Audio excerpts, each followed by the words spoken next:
Bom dia, gente, tudo bom? Hoje a gente vai falar um pouco sobre macroeconomia. Eu deixei alguns slides aqui separados para a gente começar.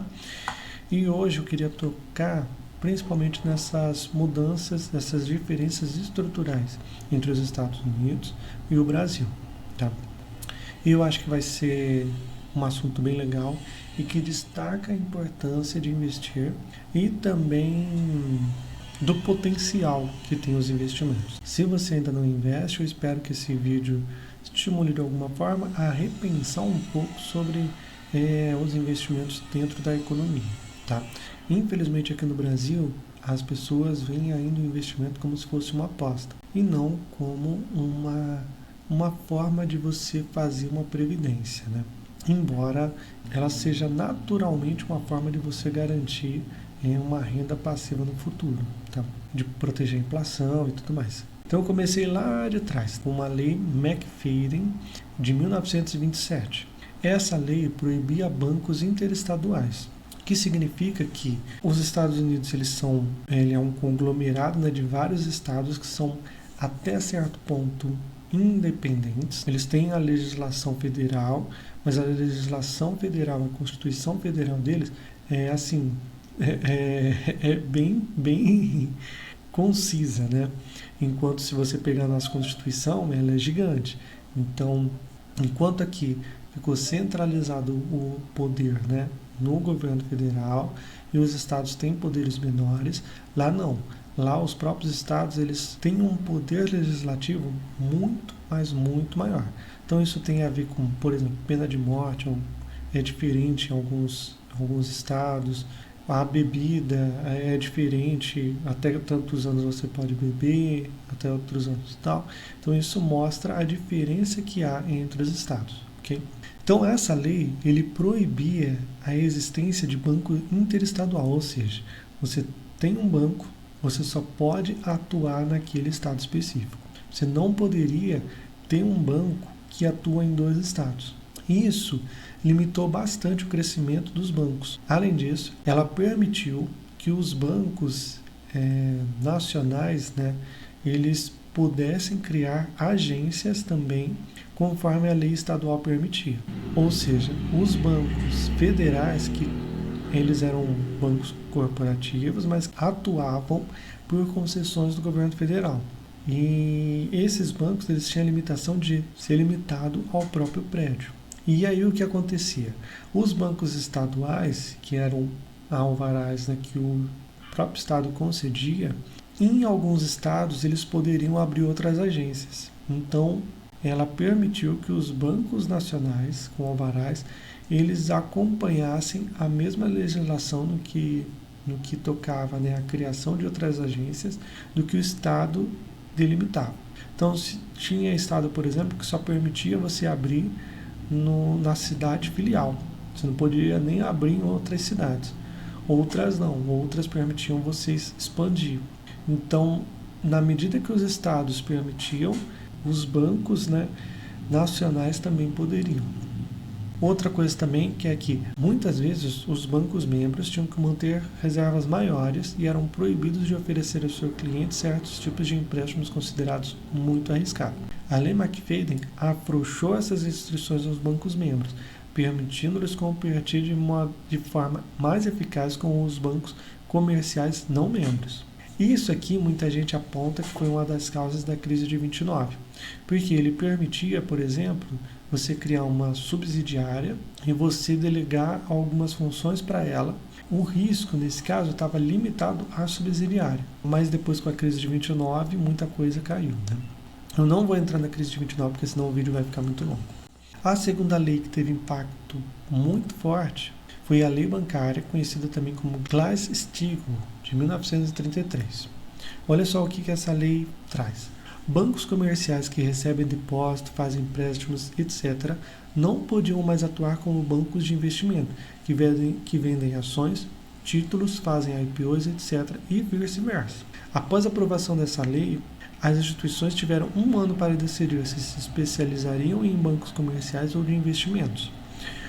Isso, o que acontece? Em 1929, quando teve a quebradeira nos Estados Unidos, bancos quebraram, instituições financeiras quebraram. É um ano, inclusive, muito importante até para a contabilidade em si, tá? Mas eu não vou entrar nessa parte não, porque senão o vídeo fica muito longo. Após isso, muitos bancos quebraram, e uma das coisas que eles perceberam é que os bancos eles estavam se colocando em posições muito arriscadas. Então a ideia deles era separar o banco dos investimentos, tá? Então seria duas coisas separadas. E o banco não poderia, né, utilizar nem filiais para driblar essas restrições. Então eles colocam aqui, né? Impedia bancos de usarem corretoras ou empresas afiliadas para driblar as restrições. Então limitava. Porque se você começasse a juntar, o temor era de que você colocasse um risco nos bancos que não deveria ter e tivesse outra quebradeira, né? Tivesse outros bancos quebrando. Então, para limitar isso, ele fez essa lei bancária de 1933. Isso garantiu essa separação. Então, por um lado, você tem uma lei anterior que impede os bancos de crescerem além das fronteiras do Estado e outra lei que agora separa o banco de investimentos. Isso fez com que os Estados Unidos ele tivesse uma limitação muito grande dos bancos, coisa que não aconteceu aqui no Brasil. Por causa disso, os investimentos eles foram se organizando. Então, financiamentos, créditos, eles têm uma gama muito maior, ligado muito mais aos investimentos do que de fato ao banco. Não que o banco não seja um financiador, ele ainda é, mas ele, além dele, existem outras opções, tá? Então vamos lá, o que mais essa lei fazia? Limitava também os juros pagos sobre depósito à vista para evitar concorrência excessiva entre os bancos. Então, na época, o Fed poderia limitar a taxa de juros limite ali que o banco poderia oferecer. Além disso, a lei introduziu o que mais tarde ficou conhecido como Regulamento Q, que determinava que os juros não podiam ser pagos em contas correntes e dava ao Federal Reserve a autoridade para estabelecer tetos para os juros que poderiam ser pagos em outros tipos de depósito. Então, os comentários que eu vi sobre essa lei é que o medo na época era que os bancos eles ficassem muito competitivos, começassem a elevar a taxa de juros pagos para atrair clientes e colocar em coisas cada vez mais arriscadas. Com essa limitação dos juros, você limita de um certo modo o lucro e você limita também o risco que eles vão correr, né? Isso, claro, criou um sistema bancário muito mais seguro e que se desenvolveu de uma forma onde as empresas poderiam se financiar através dele, porque ele agora era um produto muito mais seguro, né? A linha de crédito dele se tornou um pouco mais coerente, né? Porque não adiantava você colocar um risco muito elevado se você também não ia remunerar muito elevado, né? Então, se tornou uma âncora, né, para o sistema econômico deles. Teve alguns problemas que essa lei obviamente criou. Um deles é que, como os bancos eles eram limitados às fronteiras, você não conseguia, por exemplo, você está no Texas, se mudou para outro estado, você não conseguia sacar, entendeu? Então, até os anos 80, você tem essa fragmentação muito grande. Nos anos 80 e 90 surgiram redes independentes de ATMs, que interligam os bancos como Cirrus, hoje o Mastercard, Plus, hoje parte do Visa, Nice, Star, entre outros. Então eles começaram nos anos 80 e 90 a ter uma movimentação para... Eles tinham uma bandeira, né? Que essa bandeira era compartilhada entre os bancos, permitindo que você pegasse dinheiro aqui, sacasse em outro lá. Claro que isso tinha uma taxa, tá? Os bancos dividiam o custo da infraestrutura e pagavam taxa entre si para processar transações. Isso é mais ou menos o equivalente ao que o TecBan, Banco 24 Horas, faz no Brasil. Mas nos Estados Unidos era tudo privado e concorrente, não centralizado. Então essas bandeiras elas disputavam entre si. Okay? Lá nos anos 90, se popularizou os cartões de crédito. E aí ficou um pouquinho mais simples essa parte, tá? Pagamentos no cartão se tornaram padrão, especialmente nos Estados Unidos, onde o uso de cheques e cartões sempre foi forte comparado ao Brasil. Em 1994, a lei Higler-Neal revogou a disposição da lei McFadden, que proibia o sistema bancário interestadual, permitindo assim que os bancos nacionais abrissem filiais além das fronteiras estaduais. Então, 94 tirou essa limitação e agora os bancos puderam expandir. Em 1999, a lei bancária lá de 1933 foi praticamente revogada pelo Gramm-Leach-Bliley durante o governo Clinton. Após a revogação, bancos gigantes como Citigroup passaram a fazer tudo ao mesmo tempo: captar depósitos, vender derivativos, intermediar fusões, etc. Muitos analistas dizem que isso aumentou o risco sistêmico e contribuiu para a crise de 2008. Quando a gente compara o mercado americano com o mercado nosso, a gente vê que lá é muito comum o fundo 401k. Eu até estava vendo com o ChatGPT e ele comentou que é possível comparar nossa poupança com o americano que guarda nesse fundo 401k. Então vamos lá. O 401k é o principal plano de previdência privado de longo prazo dos Estados Unidos. Funciona como uma poupança para aposentadoria com incentivos fiscais oferecida por empresas a seus funcionários. Ela foi criada em 78 e em 81 foi a implementação real. A lei começou a ser usada de fato quando a IRS autorizou que os empregados oferecessem plano 401k com contribuições feitas diretamente do salário. Esse fundo 401k, ele recebe esse nome porque foi criado pelo artigo 401k do Código Tributário Americano. Tá bom? Começou a ser usado mais em 1981. Na década de 80 teve um crescimento acelerado. As empresas começaram a adotar o 401k como uma alternativa mais barata aos planos de benefícios definidos, aposentadoria tradicional estilo INSS. Trabalhadores passaram a assumir o risco e o controle dos investimentos. E aí esse é tão comum que mais de 100 milhões de americanos têm contas 401k. Cerca de 75% das empresas com mais de 100 funcionários oferecem esse plano. Então, 3 a cada 4 empresas oferecem esse plano. Tá? Ele funciona assim. O empregador escolhe o cardápio de fundos disponíveis, mas o empregado escolhe onde investir dentro dessas opções. O empregador contrata uma administradora de planos de aposentadoria como Vanguard, Fidelity, Charles Schwab, entre outras. Essa administradora oferece um cardápio ilimitado de fundos de investimento que o empregador pode personalizar. Exemplo, 10 a 20 opções. O empregado entra no portal da empresa ou da gestora e escolhe quanto do salário quer investir, como dividir esse dinheiro entre os fundos disponíveis.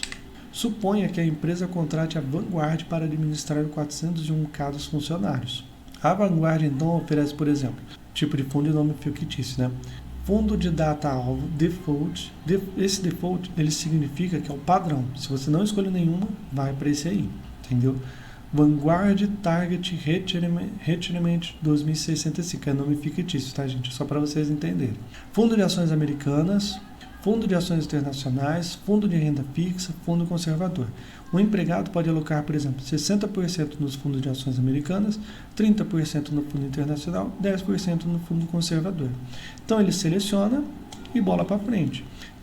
Ele seleciona, né, e bola para frente. E isso, querendo ou não, ele ajuda o mercado americano a ser pujante, né? A ser meio que se retroalimentar, né?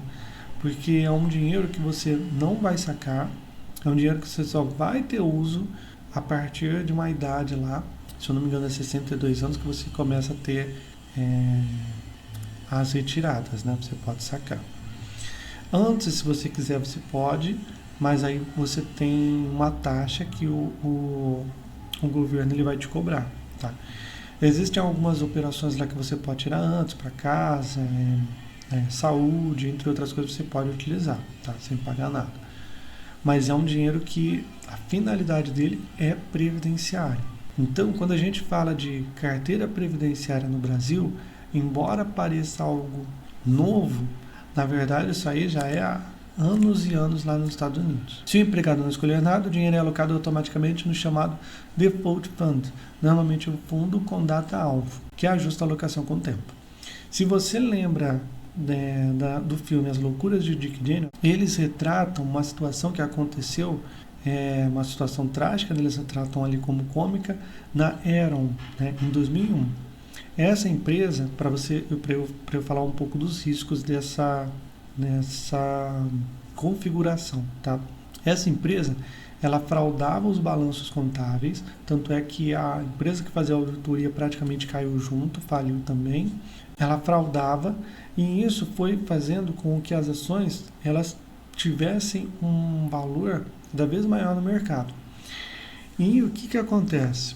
Muitos dos empregados investiam em fundos que compravam também as ações. Então, quando deu um problema, né, que estourou, que o pessoal ficou sabendo, a ação foi para centavos, entendeu? E muita gente que estava investindo, né, através desse fundo também nas ações da empresa, assim, viu o seu dinheiro praticamente pulverizar. Tanto é que o fundo, o gestor do fundo 400k de lá foi também processado, tá? Era até grande a gestora, tá? Era conhecido no mercado. Então, assim, esse default aqui, às vezes, é da própria empresa, entendeu? São ações da própria empresa. Então, existe realmente esse perigo lá. É um perigo que eles correm lá. E aí, eu estava olhando com o ChatGPT e eu estava falando dessas diferenças que existem e que como aqui é concentrado nos bancos o financiamento. Então, se você é uma empresa de pequeno porte, médio porte, praticamente só existe para você ali como fundo, né, como financiamento, os bancos. E isso lá nos Estados Unidos é diferente. Eu até perguntei se é só uma diferença na bolsa, né, ou se não, se na empresa de pequeno porte já aparece. A resposta deles foi essa. Essa diferença começa justamente no pequeno e médio porte. Enquanto no Brasil a empresa pequena precisa de garantias reais para pedir crédito, nos Estados Unidos ela pode conseguir investimento anjo com uma ideia bem estruturada, fazer uma campanha de equity crowdfunding, entrar em incubadoras com capital semente, usar notas conversíveis sem entrar no radar da SEC inicialmente. As grandes conseguem dinheiro em qualquer lugar. Já as pequenas nos Estados Unidos conseguem muito mais do que no Brasil, justamente porque o sistema é mais plural e menos concentrado. Então, como o setor de investimento deles evoluiu, né, o forte deles foi para esse lado, inclusive a parte previdenciária deles indo nos investimentos, né, em fundo de ações e tudo mais, né? Então, eles também desenvolveram outras formas de financiar. Então, a parte empreendedora lá é muito mais pujante, tá? Enquanto no Brasil a gente depende bastante do banco, né? Uma observação é que os Estados Unidos eles têm a própria aposentadoria pública, tá? Só que ela tem certas limitações lá e os próprios, culturalmente, né, estimulado você investir dessa forma, tá? Claro, você pode também investir, o mercado também, ele permite você mesmo investir, tá? Mas a maioria investe dessa forma aí, dessa forma indireta, ou através de fundos, ou através do fundo 401k, tá? Lá nos Estados Unidos, eu peguei os dados lá, dados recentes, Federal Research. É estimado que 61 das famílias americanas têm uma exposição na Bolsa de Valores, ou indiretamente ou diretamente. Isso é bastante coisa. Aqui no Brasil, a gente pega o número de investidores. Em 2010, a gente tinha 610 mil investidores. Em 2020, a gente já saltou para 3.229.000. Agora, em 2024, a gente já tem está estimado, né, 6 mil investidores, tá?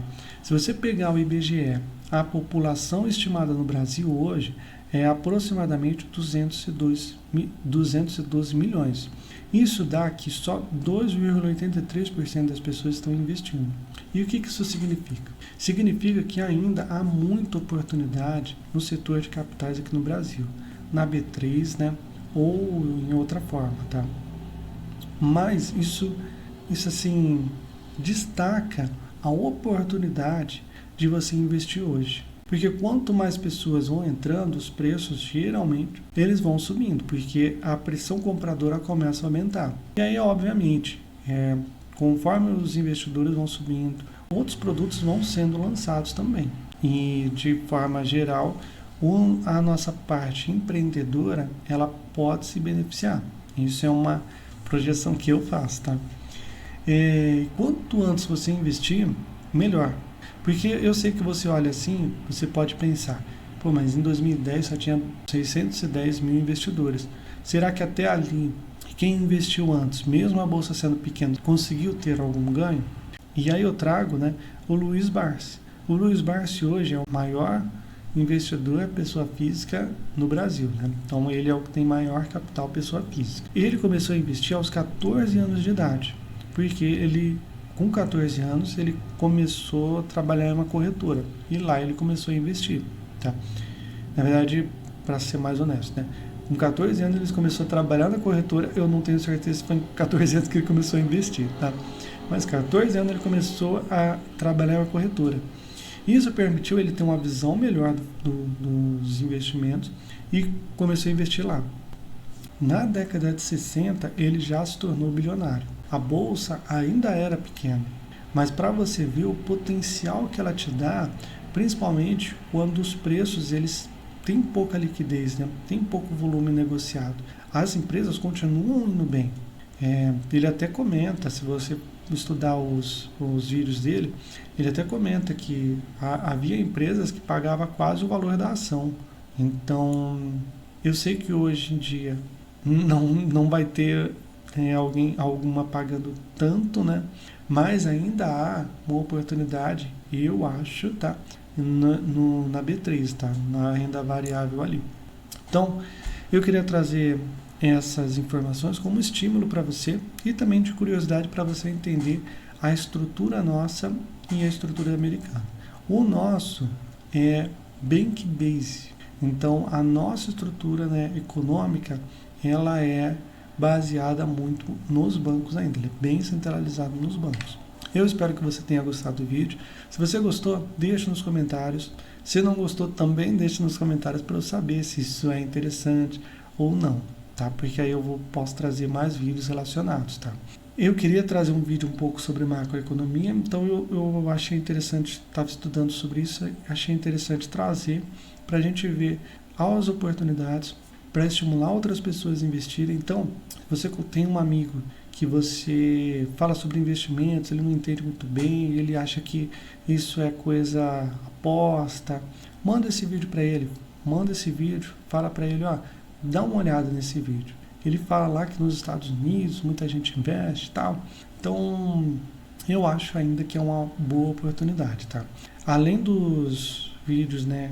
Além de vídeos dessa forma, né, informativo, eu trago a minha própria experiência, né? Faz 3 anos e poucos que eu invisto. Então, sempre no dia 15 eu trago um pouco na movimentação da minha carteira e no final do mês eu trago sobre meus dividendos, tá? Vou deixar em destaque o vídeo dos meus últimos dividendos para quem quiser conferir. Se você gostou, deixa o like, se inscreva no canal e o mais importante, ative o sininho para você receber as notificações quando eu lançar vídeos novos. Porque senão, quando eu lançar, você não vai ver, tá bom? Um ótimo vídeo, um ótimo dia para todos. Tchau, gente.